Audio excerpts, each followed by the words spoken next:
Hello. Hi, How are you? I'm good. How are you? We really coordinated our little well. I know, right? Congratulations on Realm Breaker. I love this book.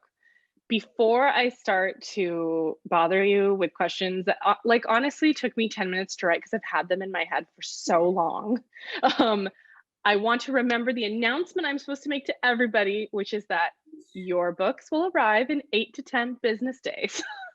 Don't be worried if they don't get there immediately. We know everyone is anxious, but that is the timeline. So trust me, the wait is worth it. So let's get right into it. Okay. We are here to celebrate the first book in your second series. Oh, sorry, I'm Sabaa Tahir. You are? I'm Victoria Aveyard. If you do have a book with you, you will find both our names on the cover. So that's super easy. Yeah, exactly. Shouldn't be too complicated. Um, Victoria and I have been friends for what, like 6 years now? We met in I think 2014, so almost 7 years. Yeah, I think Um, we first met at that Winter Institute, right? that's right. Yeah, very beginning of 2014, and we it was your birthday, I think, No, and so my we put a book came out. It your was book came out. Sorry, February 2015, and Red Queen came out while we were there. And that's right, and we got you a crown. got me a crown and made me prance around the lobby. It was great. I mean, I think that that probably had a huge impact on like how everyone felt about your book, which is they were like, this person is clearly the greatest and has amazing friends. So um, Super annoying and a lot. And I'm like, it's everyone was like, what are you doing? Um, in any case, so for those people watching here who don't know much about Realm Breaker and how incredible it is, can you tell us a little bit about this story? Sure thing, Saba. I will do my best. I like to say that this book is Lord of the Rings meets Guardians of the Galaxy. It, Nice. Yeah. I mean, that kind of really says it all. That really encompasses Yeah. what's going on here and what my intention was going in. But I wrote it after I was winding down the Red Queen series, and I knew I had a lot of pressure, but also a lot of opportunity to do something really big for the next series. And I thought, why not take a crack at what I've always wanted to write, which is I grew up loving Lord of the Rings so much, but I also felt so unloved by that story. And I think that's Mhm. experience a lot of readers who aren't straight white men have had. Yeah. So I took that Or with me, hobbits. or hobbits. um, I think that, and that was like very much the seed I carried into Realmbreaker was a classic fantasy story with heroes that we haven't really seen as much, and hopefully just expanding the space a little bit. And then it Yeah. became what happens when those classic heroes fail, and sort of the JV team has to step in to save the world. And I had a Yeah. really fun time writing it. It was so cathartic writing a story that was so unabashedly fun and exciting and high octane, and also had characters that I'm really proud of. You know, my thing that I shoot for are great action scenes, and that's what I'm really good at, and I'm really bad at character. And this is the first time I'm like, oh, the quiet character moments, I'm really happy with what I did. I think you're amazing at character. I think that Red Queen was a great four-book example of how great you are at character, but I do think that Realm Breaker does take character to a new level in a really interesting way because you have so many of these characters and you get so deep into their heads, and to be able to do that when you're juggling all of them. We'll talk a little bit about that later, but I was very impressed, and I mean I think it's why I love the book so much. So you spent a half a decade, which is a long time, right, in the world of Red Queen. So, what was it like to switch to a new world? Like, this is a very selfish question because I have to think about what I'm writing next. So, I feel like our experience is going to be similar in that, you're leaving something familiar, and that's always scary. But I was excited to move into a new sandbox and play in a new world, and take what I've learned from my past work and hopefully try and escalate my craft. I see hmm, each book as another opportunity to improve, and you're always hoping that your next project is your best project. Um, yeah, so I believe that Realm Breaker is the best book I've ever written, and I hope that the next one is even better. So yeah, I saw it as a great opportunity, and also, I did so much with Red Queen, and by the end, I was really kind of exhausted and ready yeah. to move on to somewhere else, and that's okay. Yeah, absolutely. Did you feel like you learned something while you were writing Red Queen that helped you as you were writing Realm Breaker?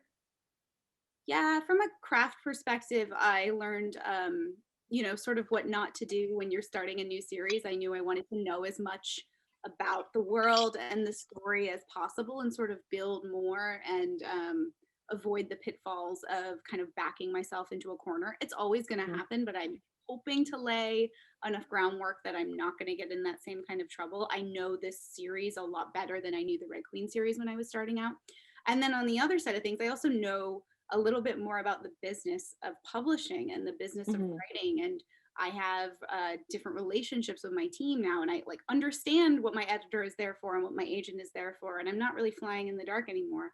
And the most important thing I've learned is like what I can control and what I can't control, and how Mhm. Mhm. mental energy you just have to not spend on the stuff you can't control. And it's really hard and really frustrating, but you have to be so protective of yourself and your space and your writing time and prioritize the actual writing over getting frustrated and being annoyed by things that you're never going to be able to change, which sucks. Yeah. Yeah, no, but it's really true. I feel like this is why it's so important when you're a writer to have a life outside of writing.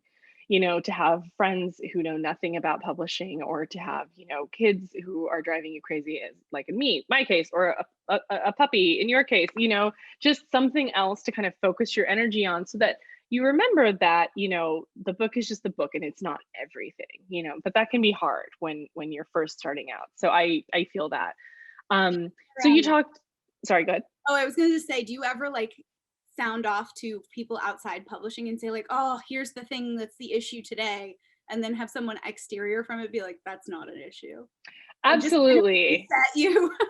Absolutely. I mean, I think just having friends in journalism, they're like, "Are you serious? Like, are you actually upset about?" I just think that it's a very different world. And sometimes it's a tempest in a teapot, right? Like, while I do think that what's happening in terms of how publishing is changing is very, very important, Mhm. sometimes some of the little things that I feel like I end up fixating on, within, like, where it's like, something related to like a cover or whatever. I'm like, why am I like, I look on it from my out, like my wise self will look at me and be like, what are you doing? So, And um, there's the reverse too of, oh, this is just the way it is, and someone being like, that's not a good reason for you to take that, and you should right, like that's not say, normal. hang on, let's change this or let's do this. And it's nice to get that sounding board of like, oh, I'm not crazy. Okay. Yeah, yeah. Well, which is why it's actually super nice when you have friends or acquaintances in publishing who you can talk to be like, okay, this is what's happening. Am I crazy or is this really weird? you know? Primer on how to do this job. Same as you, we both learned from writers who were gracious enough to teach us and share their experiences, and hopefully we've done the same for other writers. But it's the only real way that information gets passed. There's no HR pamphlet. Yeah, we need like a book, like a book that we update every year that like has everything we need to It would know. But very quickly turn into a burn book. We can't be trusted. we 100% cannot be trusted. Very true. Very true. End up on Um, Tumblr, and it would just be a whole thing. we'd be fired. So okay, so sorry. So back to Realm Breaker. um, so you were talking a little bit about how you wrote this book kind of in honor of your younger self and the fantasy that you loved. Like, talk to me about your love of fantasy. How did you get into it as a kid, and why do you think you liked it so much? I can really point to three specific stories. Okay, Star Wars is the first one, and it was the first real sure, fantasy I came and encountered with. And it's not a sci-fi story; it's a fantasy story. And I first saw right. those movies when I was 3 years old. The galaxy Hmm. far, far away, and that I feel like that medium and that film a visual, it really transported me even when I couldn't quite understand all of the things that were going on. And I would rewatch it as I got older and be like, wow, I didn't realize that, and I didn't realize that, but I still got the gist of the story. There's Hmm. something Hmm. about the fantasy and the magic of fantasy that is universal, and Right. that can be communicated in the most simplest of ways. And then after that, it was Ella Enchanted by Gail Carson Levine. Hmm. Yep. Like, Oh. okay, I want to be in this. And then the one that really got me started writing, and this is strange because it was a bit of a roundabout, was The Legend of Zelda. My brother, Oh, yeah, interesting. my brother got an N64 and it's a one-player Mhm. game, the Ocarina of Time game. And so I wasn't able to play because he was always playing, but he would let me read the guidebook and like help him play. And Yeah. the book was filled with all these beautiful maps of temples and Hyrule and the different areas. And I fell in love with the maps in the guidebook and started drawing my own. And the natural step from there was, well, what's happening in these maps and who are the people who live in these maps? And I would start writing sentences and just very short, not real, not anywhere kind of closed or finished stories about the maps I was drawing. And that was Yeah. the first like step forward. But I think the thing that really draws me to fantasy is, you know, I was a very average suburban kid who very much wanted my life to be more interesting than it was and probably did not feel at home in myself. And Hmm. I think, like a lot of writers, we write to create homes for ourselves that we don't feel in this real world, and also to Yeah. create a connection to other people that we don't feel otherwise. And that was very much what it was for me. Fantasy just does the trick. It does, doesn't it? It's crazy. Like, I mean, I remember actually feeling that sense of like homesickness when I would finish a series that I loved. And I would wake up the next day and be like, oh, and then I just go back and reread it. But I actually think it's so fascinating that Zelda is the thing that kind of got you interested, particularly in the maps, because there was this game that I played as a little kid called, well, not like a teenager, called Lunar the Silver Star, and it was on Sega Genesis. And it was very similar. It was sort of like a questy type game, and I would play this, and it was the little maps that got me kind of into it. And so even now I am working on something, and I was sort of trying to find my way into the story, and I ended up drawing a map because I was like, okay, this is the best way for me into a story, even if it's I'm a with hideous me. map. Exactly. Yeah. So okay, so you have multiple points of view in this book. My personal favorite is Sarasa, by the way. I love her so much. Um, so like, how did you balance so many perspectives? Did you write in order? Did you do like one viewpoint at a time? Like, how did you end up managing that? That I didn't even, so I know George R. R. Martin will write all of one POV at a time when he's writing one of the Song of Ice and Fire books. Like he'll write all the chapters for Yeah. her entire timeline and then go back and write each one. And it on Hmm. paper makes a lot of sense of like, okay, you never have to shift out of the character. I can't do that. Yeah, I can't either. While I know my beginning and my ending and my middle, I'm figuring out the little pieces in between on the way. So I could never, you know, just write the Sarasa chapters and just write the Dom chapters. And I Hmm. also really found a POV that needed to have their voice on the page while I was writing, and that was Erida. I always had her Mm. character and what was going on with her in the Hmm. outline. But then as I was working, I realized I can use her as a perspective, and she's a really interesting character and is going to be really intriguing for me, both as a writer and as a way to sort of manipulate my audience. Yeah. Um, Her storyline is becoming like, I'm very very surprised reading like early reviews of how many people really like her and have latched onto her and are enjoying her path. Because I liked it a lot, but I wasn't sure if anybody else would really care about what I was writing. That story was probably my second favorite. I mean, I love Sarasa's point of view, but I love that story because it's so unusual and you don't really see it very often.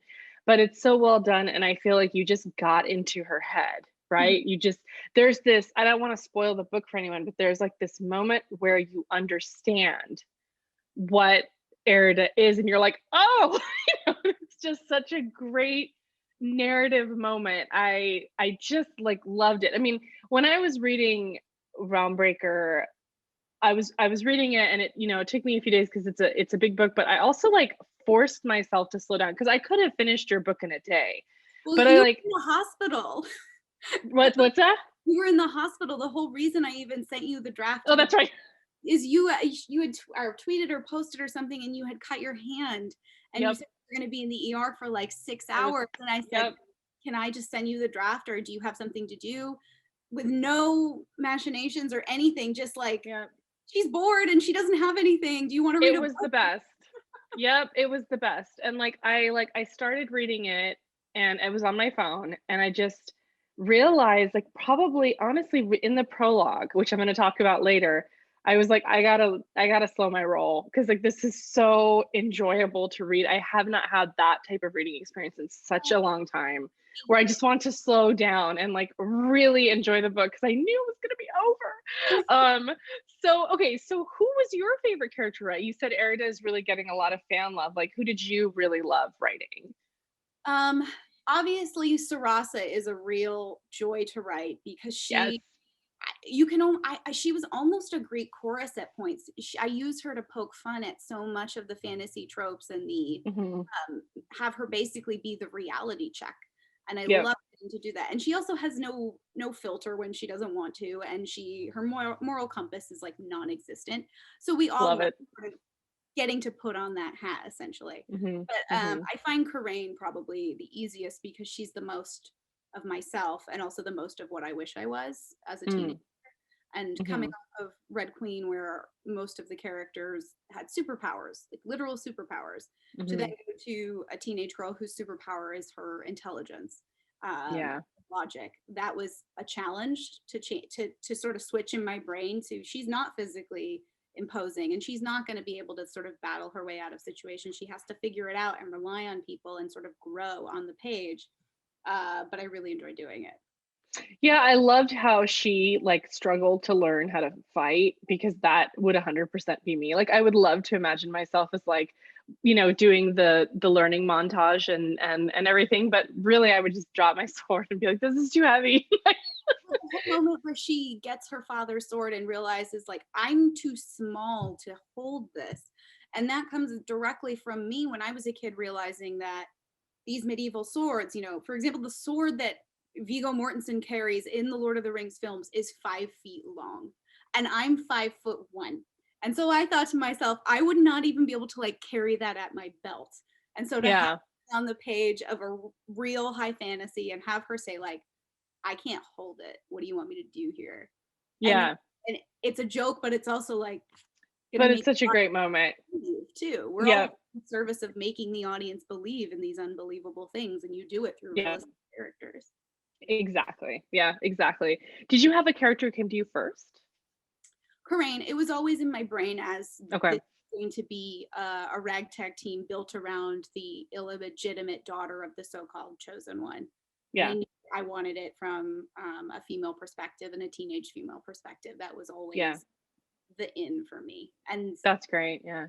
And building that team around her of people who, not all of them are teenagers, but I feel like they all have pretty universal YA journeys because YA. Yeah, I was gonna ask about that, actually. You do Yeah, have a lot of these characters who are not teenagers, who we hear from, and we get really into them. What made you decide that you wanted to sort of see things from the eyes of these adult characters? I think what helped most was realizing that their stories were also somewhat either coming of age or realizing who they are and where they fit in the world. And that's something that YA characters all go through. So even though Dom is 500 years old and by all accounts, even by his measurement, considered an adult, he still doesn't really know where he fits in the world and doesn't really know how the world works and is very much coming of age in his own way.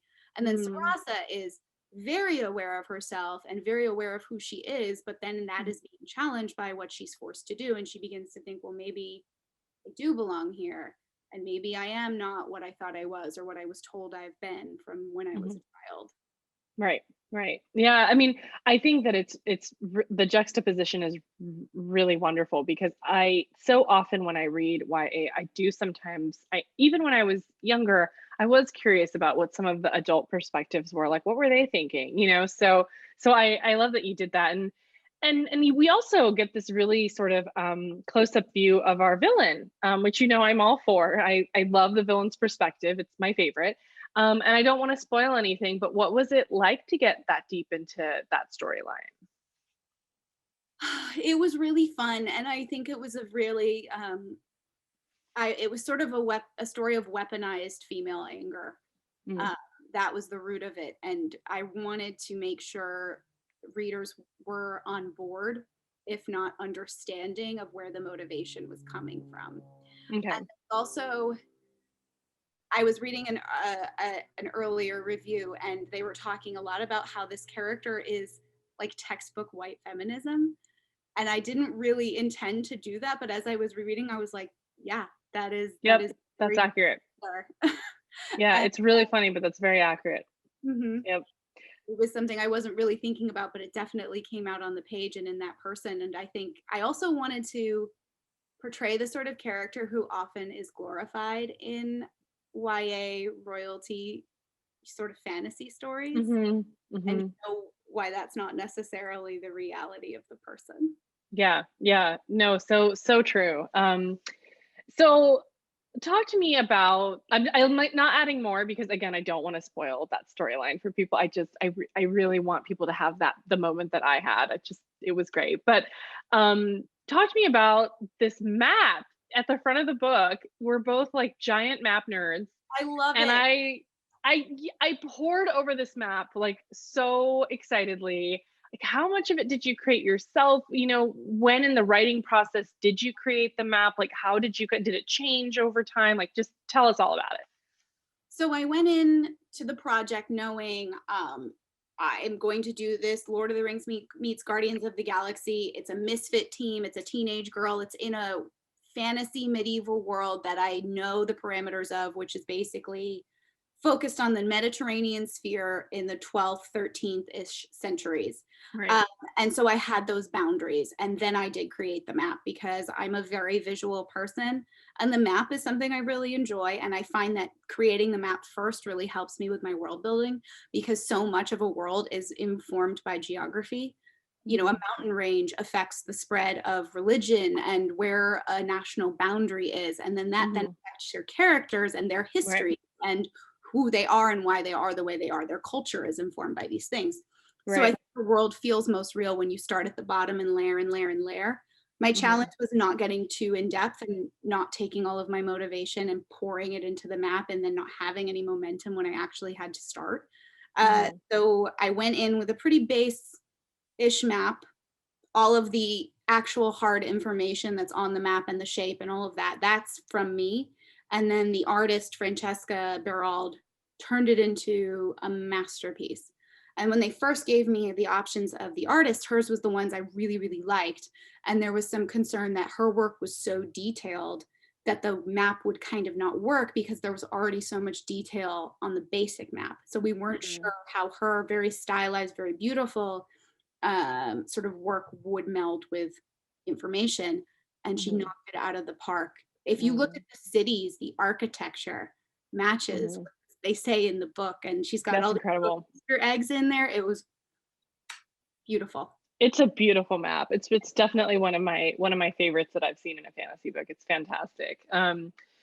So the last question before we go to audience questions is again a very selfish question because I thought it was so cool. But your book has this prologue, and I loved this prologue. And writers are always hearing, you shouldn't put prologues in books. That's a no-no. So what made you decide to write one for Realmbreaker? Because I thought it was sort of the perfect opening to the book and wouldn't have changed it for anything. But I'm curious as to where it came from for you, and whether it was a fight or whether it was easy. Like, tell us about that. I did definitely have to fight for that prologue, and the original Okay. draft prologue, which you never read, was 12,000 words long, and the final Okay. in this book is 6,000, which is still incredibly long. And if you were to look at this, no pun intended, on paper, like that's wrong. Your prologue should not be that long unless it Mhm. works. And hopefully it worked. So it got to the It point, worked. let's keep cutting, let's keep cutting. And I thought, if we cut it even more, it's going to lose the reason it's here. And we're going to lose Mm, the information that needs to come. And we're going to lose the bait and switch. And if we lose the mm, bait and switch, there's no point in having it whatsoever, because I really wanted to use the prologue to sort of set the audience off kilter for the entire book, right. uh, and trick them a little bit. And Yeah, I'm happy that it seems to be working, and it it sets the totally worked. and it makes the promise for the entire series of what you're going to be reading and what this book is about. It was just, it was such a smart decision and it was such smart storytelling. So I just loved it. So good job. I'm glad you fought for it. Okay, so we have a bunch of audience questions. So Okay. I'm just gonna go through those. Logan N, I hope I'm saying that correctly. If I'm not, I apologize. People mispronounce my name all the time, so you feel free to mispronounce mine the next time you see me, Logan. What advice would you give to someone plotting their first fantasy novel? I am really, really big into structure and outlines. I use 3-act, 8-sequence structure, and I find that that helps me. If you're plotting the entire series, you can also use 3-act, 8-sequence on a series level, and that's what I've done because this is a trilogy. And Realmbreaker is very much Act 1. The second book is very much Act 2. The third book is Act 3. So you can go through and say, like, here's the midpoint of the series, here's the lowest point of the series, and that'll help you find where you're dividing up the story. I will also say that my advice is always for every writer, a finished, imperfect first draft is so much better than a perfect single chapter. I know a lot of people who will write and go back and tinker and edit and blah, blah, blah, blah, blah. You will never finish, or at least someone like me will never finish if you do that. Yeah. I don't really mess with any kind of editing while I'm drafting that first pass of the manuscript. I don't find it helpful. I just need to get it all out. Yeah, that makes sense. Ashley H would like to know, when writing a book, what is the thing you struggle with the most? Every single part. I was gonna say, I'm like, what don't I struggle with? I'm currently writing the second book, and the struggle for the second book so far has been finding the time and the right headspace. And I know the whole like, you'll never be in the right headspace all the time, so you'll never finish. So I'm really trying to force it, and I don't like forcing it either. But finding the time and energy to draft in the midst of everything that's been going on and a lot of other work. I'm really, really bad at working on more than one project. So, and I'm about to be working on more than one project. So we'll see how that goes. Yeah, I'm working on 3 right now, and 1 is in copy edits. Thank God. And I'm just like, I don't want to look at you right now. And so I have like 1 main project. So what I usually try to do is I usually try to have like sort of like the front and center project. It's almost to a degree, it's almost like balancing, like if you have like a big family, this might be a familiar issue, but like almost like balancing like family problems where like the person who's like the most like needs you the most, like you kind of deal with them and before you go on to and it is a little bit of squeaky wheel gets the grease, but there's a reason for that saying, right? So okay, Alyssa V would love to know, since this is your second series debut, did you have a change of approach in writing Realmbreaker? Not really. Again, whenever I start a book to write, I think to myself, I've written several books now. I know how to do this. And the answer is always, wait, how do I do this? I wish I had like written myself mileposts and sort of information and notes on what to do next, because that blank page, no matter how many books you've written, you always stare at it and you're like, what do I do now? I Right. forgot. So I just kind of set into it in the same way where this is my full-time job. I treat it like my full-time job. I have my routine. I work Monday to Friday. I try and knock out as many words as I can, or at least, get to the places I need to get to. It's very much quality over quantity for me. But yeah, the actual writing of the book did not change. I wasn't doing much of anything differently for this one. Yeah, interesting. I found with my books that I wrote the first draft much faster with each one, because I had started realizing what you just said, which is that I needed to just get a draft done, even if it was garbage, because then I could fix that draft, which is a much easier process than like writing the whole thing. It felt like editing was easier than writing for me. So I feel that. Sorry, go ahead.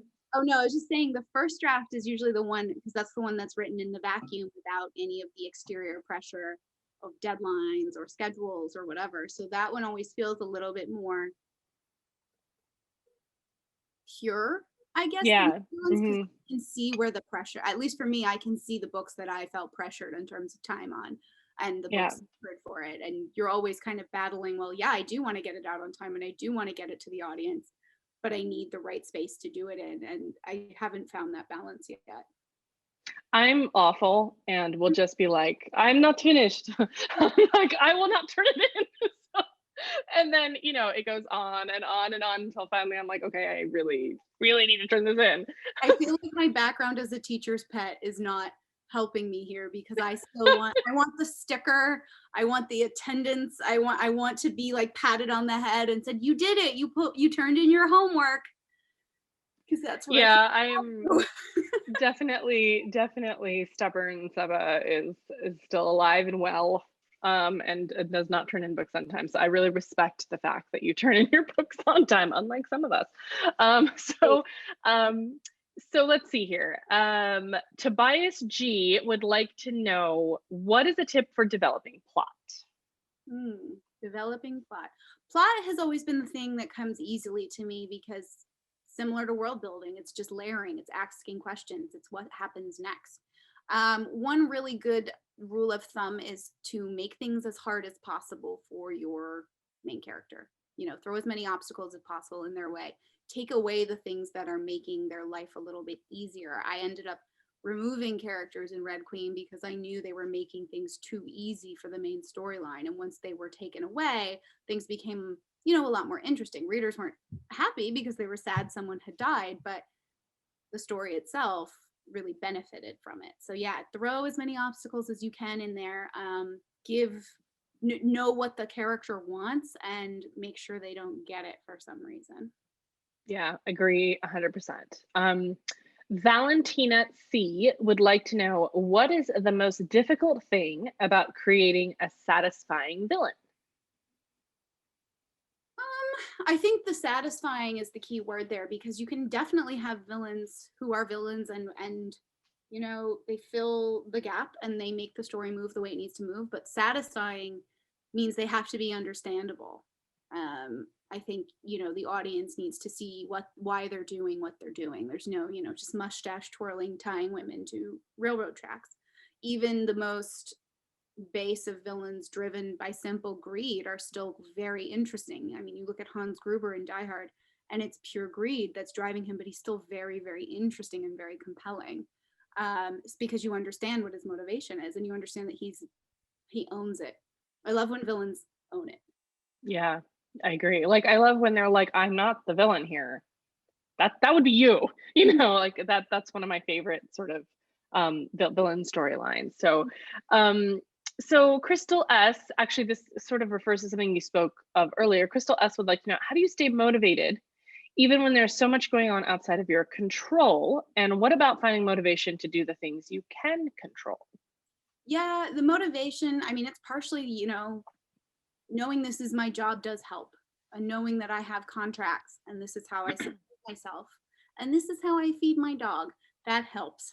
But also there is the drive that I want my audience to get the next thing, and I want to get that sort of like dopamine kick of them responding to it. I'm still very much, I just remember what it was like to write a chapter of fan fiction and hit submit at midnight and then wake up the next morning and have some reviews. And it was just like the best feeling. And that is this on the macro level. It is the best feeling to write something and have someone else read it and respond to it and enjoy it or get what you were doing. And now I'm sort of in that mode where the feedback is coming and it's really, really exciting and fun, but also very scary because you're out there for the bad as well as the good. But yeah, that's my motivation. It's both. This is my job.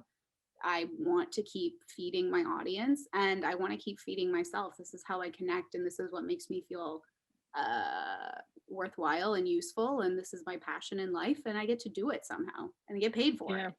Yeah, it is an incredible gift. I think about that a lot, that we get to write for a living, you know, Go back and that's tell our teenage selves, like, this is what you're going to be doing. yeah, it's crazy. It's crazy. Like, I think I would have just been like, wait, I don't have to be a doctor. Yay. No shade to doctors. I know you've got them in your life. So okay, Taylor M wants to know, how do you keep your story straight continuity wise? I find it difficult when writing to remember all of the small details that make a difference. I do my best. We are lucky in that we have editors who have the specific continuity jobs and those style sheets. They will type up, what each character is described as. And if you say someone has blue eyes on page 10 and on page 200, you say they have green eyes, an editor will flag that, and they are very good at it. And it is really nice to have that safety net. Obviously, you don't want to rely on it, and you try to do your best. And I will absolutely check character names, spellings, and what were they riding, a girl or a boy horse. But you do miss things, and find and replace is your best friend. I was going to say, having just even one document with all of your background info, like I used to do a thing where I had multiple documents with background info, but then I realized that was really dumb because I couldn't, I'd have to remember which document the information was in. So now I just throw everything in a story into one doc, and then anytime I need to know anything, I go find and find the word. Like Scrivener, because you can keep Yep. all of the research like organized, but it's all in one window, and it's one window.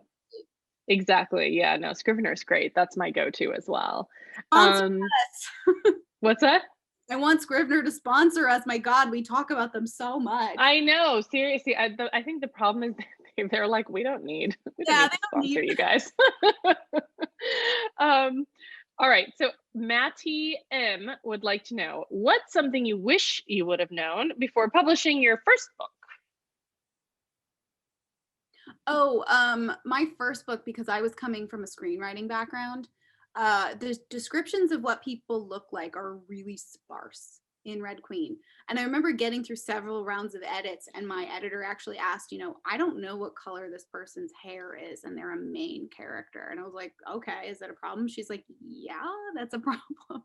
Because on the screenwriting side, you're trained not to really do physical description. It's more like who the character is and what they're about, so you can cast outside physical characteristics. And then coming into publishing, that first book was a wake-up call, especially because I didn't know anything about the white default, but it's absolutely true, where if you do not state what a character's race is, most readers will assume that they are white by default. And that's just something I have to be aware of and be very clear about. Yeah, no, sure thing. Okay, so Nina K would like to know, how do you shake off imposter syndrome while you are writing your first novel? The only thing I take comfort in is knowing that every single one of us has imposter syndrome. I think it does affect women more than men, but yeah, just knowing that like even people who you think are very well established and will never ever question their careers and are very proud of themselves, knowing that they too feel like they don't belong or this was somehow a fluke. Yeah. Write another book again, I have to lean into that because it is something that I deal with every single day. And I know we all do. I know we all are like, who let us in here? This is I will. Whenever I start a book, I usually send a message to one of my really good friends, Nikki Yoon, and I'll be like, please tell me that I know how to do this, because I don't feel like I know how to do this right now. And she'll usually be like, you totally know how to do it, You should look at it is difficult. Royalty statements before you start a new book. I know, right? Absolutely. Okay, so Tiffany S has a question that I had actually, which is, which chapter of Realmbreaker was the hardest to write and which chapter is your favorite? So I guess without spoiling anything, if that's possible. Hardest to write. I think the prologue was the hardest to edit, obviously, because I had to cut it in half. And there was a lot of pressure to cut it in half again. So that was difficult. There's nothing really jumping out to me as difficult. Okay. Sorry, what was the second half of the question? The second half of the question was, which chapter was your favorite? Oh. I do really love, all right, I love the scene where Dom and Sarasa meet. I love that. I wrote that. That's a great scene. An electric cello cover of Wonder Woman's theme and DMX's X Gonna Give It To You. I wrote all of these scenes to specific songs, and maybe one day I'll put out a playlist of like, press play at this word, and you'll get what's going on in my head. And then I also really, really loved the Stampede horse chase, and of course the twist scene. The twist scene. Yep. I love them. I love them so much. Yep. Yeah. I also write to music, and so I usually put out these enormous playlists. So I highly like I would love that if you put out a playlist so I could like listen to it while I'm writing. Okay, so speaking of twists, Emily R, and I think we have time for probably like 2 or 3 more questions. So um, Emily R would like to know, when you write plot twists, do you have the idea of the twist first and write the plot around it, or do you add them as the story takes shape? It's a little bit as this, I wouldn't say as the story takes shape, because the plot twists in Red Queen and in Realm Breaker are integral to the story. And they set, the next piece in motion. There are little twists that definitely come and I'm like, oh, I can do this here. But no, those ones are very much built in and very baked into the process. Yeah. Yeah, that's the same with me. Like I had twists for A Sky Beyond the Storm that had been like sitting in my head for 10 years. And I was just like, nah, like it's very satisfying to put in a twist you've been waiting for a long time. Isn't that like, what do you do when you write the scene that you've been thinking about? Do you just like push away from the desk and spin off in your chair and scream? Or do you like eat a piece of chocolate and celebrate? Or do you just keep going? Do you even have a moment that you I'll write it and then like I'll be like, okay, today's the day. Like I'm doing, I'll like rev myself up and I'll listen to music and I'll make sure that everyone leaves me alone. And then I'll write the scene and then I'll usually reread it immediately. Like I will stop, I'll reread it immediately and I'll be like, okay, did I do justice to like that first draft of it? And then I'll mess with it a little bit in case there's something I forgot because I was so excited. I was just, going. And then I make myself keep going. Yeah. Wow, you're very healthy. Yeah. I always have those. I have a couple of moments in each book where I just stop and I'm like, I'm really good at this. And then I love it. I love it. Many more moments where you think, I am illiterate. How is anyone paying me to do this? Why does anyone like what I'm doing? So those little moments of, I'm good at this, really have to get you through.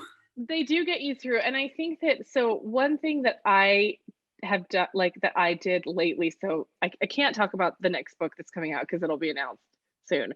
But I was, I was writing part of it and I was like, I don't know what I'm doing. I'm clearly deranged if I think that anyone's going to read this.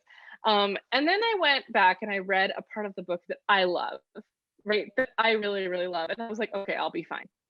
Like, like it'll be okay. Like, I love this part of the book. Other people are going to love it too. Like, at least there's this one part of the book that people are going to love. So sometimes it really is, it's the only thing that gets you through. So, okay. Second to last question is, Annika G wants to know, what scene, if you can tell us, so maybe just little hints, will be your favorite to see or hear people's reactions to? Like, what are you excited to see them react to? Probably the twist. I actually was going through the TikTok Realmbreaker tag a while ago, and there was a girl who posted her reaction to the twist, and I was like, this is the reason I've been working for 2 years. Yeah. Feed me. Yeah. Yes, exactly. It feels so good. But I am actually really, really excited for the end of the second book. That is one of the things that's been in my head for a very, very long time, and I'm really excited about it. And I've kind of beated it out to the second, like in my head, and I'm really excited to do it. And I think people will be really unhappy with me. I hope so. As a writer, like I want to get to the end of your book and throw it across the room and be like, I hate you, Victoria, but I also love you. So I just want to say completely, because I am just like a really great friend, that if you need a beta reader, I'm here. No, my dad is doing the same thing, because usually I send him chapters as I write them, and he's starting to bug me because I haven't sent him any. And I said, I don't think I can do that on this one. I think you're going to get a full draft, because I just have to go forward. And I'm fine with a full draft. Totally okay with that. All right. So last end of July and see if I've got anything. But all right. Yeah, I'll pester you. You give me a date now, you'll be sorry, because I will be like, hey, Victoria, where's the book? I feel so lucky that you, 1, read it at all. 2, you had some incredible notes and some really great support. And then 3, you did the thing that we all hate. We hate asking for blurbs. It's the most embarrassing thing in the world. And then Super you said, "Oh, hey, embarrassing. can I blurb it?" And I was like, "Oh my God." No, I was like, I so desperately want to blurb this book. Like, I hope she lets me blurb it. So Oh my it God. all worked out. It all worked out. I'm going to ask you the very last question, which I love. It's from Morgan M. And it is, have you ever had to stop while walking Indy? If anyone doesn't know, Indy is Victoria's beautiful dog, because you came up with an urgent idea to add to the story. Personally, this happens a lot, and I'm hoping it's not just me. Is this from Morgan Matson? Because I could see Morgan M being This Morgan Matson is writing. Morgan M. Yep. Because she wants Murphy. I have a note stock on my phone, and I actually did this today while I was writing. I Okay. listening to music and just kind of letting myself sort of free associate and think through scenes and add detail to the scenes in my head, and like, oh, this character will be thinking about this, so he's going to try and send a letter to his mother when they get to this location. And I was like, write that down, dummy, you're going to forget. So I wrote it down. Yeah, yeah, smart. Okay, wait, there's one more question I want to ask you because I realize we have a couple more minutes. And I'm actually very curious about this too. Um, what made you decide, this is from Cody C. What made you decide to write Realm Breaker in third person after so many first person POVs in RQ? Because I am actually kind of finding myself doing the same thing. So I'm really curious what your thought process was too. Good question, Cody. Yeah, I had an event this morning with Samantha Shannon, and she also did the same, where she was in first person and then switched to third person for her high fantasy novel. And I think that's what it was. Going into high fantasy in first person feels a little bit like fighting with one hand tied behind your back, because you are limited by what your character sees and what your character understands. And this is a very, very big world with big characters, and the story is in a lot of different places. So I knew I, one, needed different perspectives, different POVs, and then two, Yeah, it had to be in past third person, yeah, makes because sense. I wanted to really like stretch my wings and be able to describe the world in a way that was accessible to everybody, so that, because the world is as much a character as the people are. Absolutely. Yeah. And I wanted to really put the audience in like the movie theater seat essentially, and Yeah. show them this movie that I had made with my words. Yeah, I think I think that that sort of omniscient kind of eagle's eye view really it really works so beautifully for epic fantasy. Mhm. Because you're right, like it's hard to get a sense of the world when you're limited to just one character's eyes. And there is totally a time and place for that. I Mhm. think some stories should be told that way and they shouldn't be told in any other way, but I love that you made the choice to do third person pass. I think that was really smart. So And first person um is so much better for getting deep into a character's mind, and then third mhm, person is good for getting deep into the world. And I yeah. did cheat a little bit in that I do have the character's thoughts in italics partly through the book and in their specific chapters. So it's, you know, Yeah, the closed perspective. It's only what right. they see and what they understand. Right, right. Yeah, no, absolutely. Well, I think that's what we have time for. So thank you so much for asking me to join you. I hope everyone reads Realmbreaker, and if you have anything you'd like to say to everyone, please go for it. Yeah, I would like to say that Sabaa Tahir is one of the best colleagues a person could ask for, and thank Oh, you thanks. so much for doing this event with me. Of I know, course. I know it. I mean, we all know what it's like to do these things, and it can be really scary, and there's a lot of anxiety around a launch. But like, having your support with this book meant so much to me. Oh my goodness. Of course, anytime. I am proud to be able to do the event, and it was really I've been looking forward to it all week. So Oh, good. no problem. Everyone, go read Realm Breaker and then come and find me on Instagram so you can tell me all the things that upset you so that we can cry together. All right. All Bye. right. Sabaa. Thanks, guys. Bye. Take care. Thanks, everyone.